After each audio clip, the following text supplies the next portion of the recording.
So I've been living in fear of making money. Makes no sense at all, right? But a little bit ago, I want to say like 4 to 5 months now, I quit my job to pursue a business to make money and to, live that cool, extravagant life that everybody wants, with the supercars and the big, nice house and, the things that everybody dreams of, right? Um, Before this, I worked in sales, and I didn't have the best relationship with selling, and I couldn't figure out why. I have always had this fear of money. You see what money does to people, you see how it corrupts people, you see how people change over money. And I guess that's just something that I never wanted to happen to me.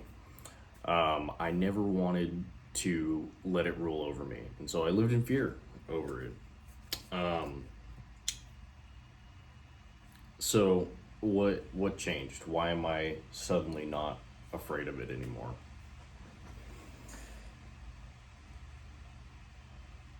Sorry if this is something that you're not really into, but I believe in God, and this is something that has made a huge shift for me personally.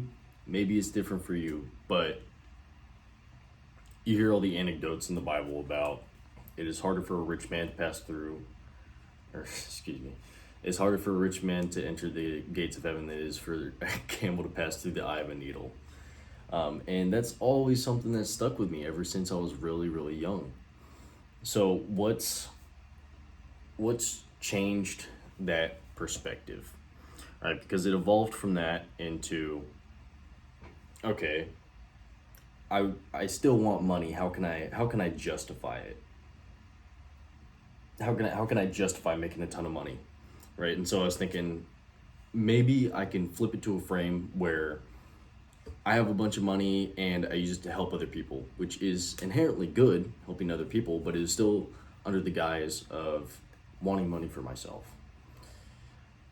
wanting personal wealth, and not so much really just for giving. And I think internally I knew that and I felt guilty about that, and it stopped me from pushing my business further, stopped me from taking sales calls and, actually going out of my way to acquire money.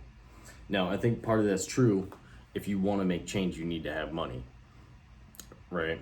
So now where do I position myself with this? Because I'm at this point where it's like, okay, well, I know I'm lying to myself.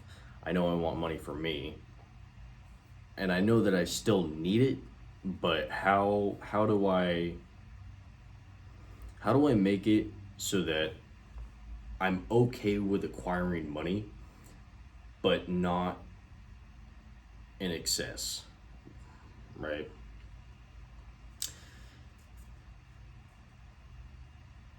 And I still want to acquire money, even to the point where it seems like it's in excess. But if you take a look at anybody that's able to create great change, they usually have a lot of money, right? And I think I also lived in fear of getting to that point and not even realizing that money had changed me. So where am I going? Sorry, I'm really bad at fucking talking to the camera, but here I am. Where, dude. So I went look into the Bible, right? Looking at verses. Did Jesus use money? Yes, he did.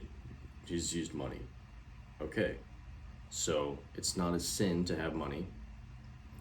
And then I thought, okay, what are some examples of people who had great wealth in the Bible?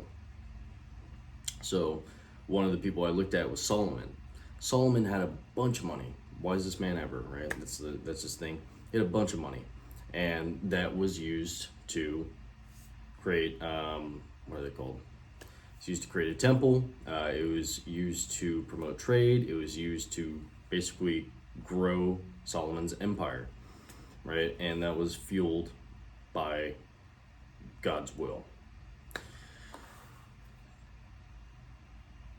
So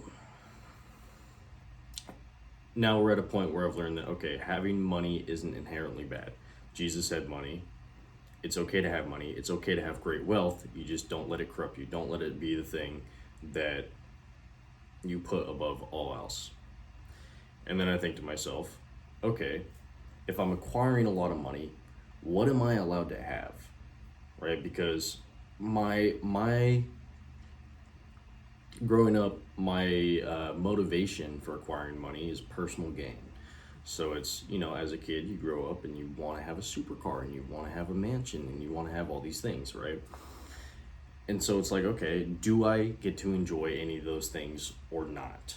Because that's still something that I know will be a temptation for me once I get to the point where I have money.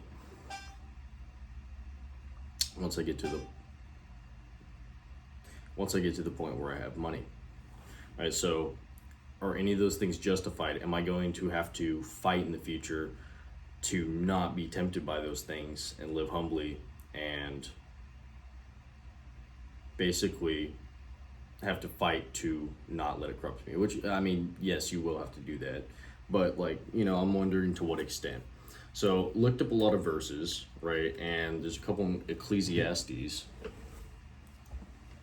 I'm not gonna move my computer, but this one right here, Ecclesiastes 5:19. Furthermore, everyone to whom God has given riches and wealth, he has also allowed him to enjoy them, take his reward, and rejoice in his labor. This is a gift of God, for he does not often consider the days of his life, because God keeps him occupied with the joy of his heart. So, might have the wrong interpretation for this, but it's okay for me to get enjoyment out of having money, as long as it doesn't take priority over my faith. So I guess what I was maybe fearful of is like, am I allowed to enjoy it at all? Am I allowed to have any fun with it? Or am I simply supposed to, live a life next to poverty and give everything away? So basically where I've kind of aligned myself with this is, and this is something I was kind of planning on doing anyways before I even got into all this, but giving everything away eventually. But in my head, I'm seeing, and maybe I'm just coping here and trying to justify something, but in my head, I'm seeing I can acquire wealth. Primarily, I want to use it to fuel other people's lives, but I can still enjoy it a little bit, right? So as long as I'm buying stuff for the purpose of my enjoyment for a little bit, just to have as a gift from God, right? So as long as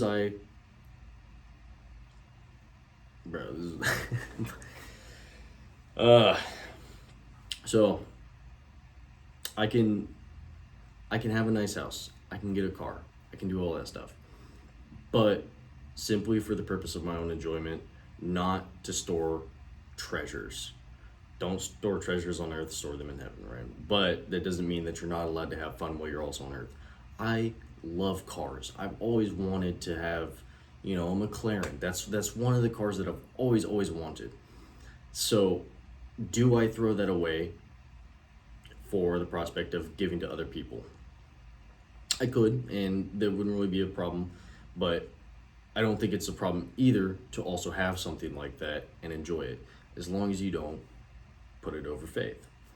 So now we're at a point where I can have money, I should use it for the benefit of other people, and I'm allowed to enjoy it sometimes.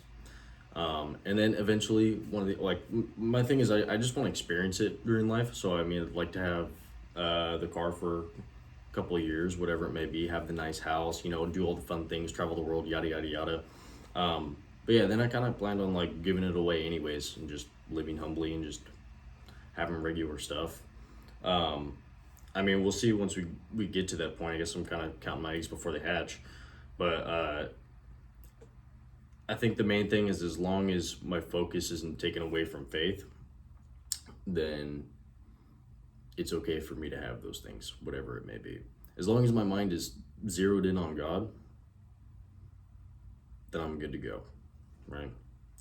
Um, and then I also did some soul searching tonight on purpose, and I think I've kind of narrowed down. These are kind of two bottlenecks with my business. One being like striving for money. Should I do that or not? And the other one being why. What's my big why? Why do I want to have purpose? And I think that I want to try and get as close to Jesus as I possibly can, right? And what did Jesus do? He led by example and he performed miracles. I can lead by example.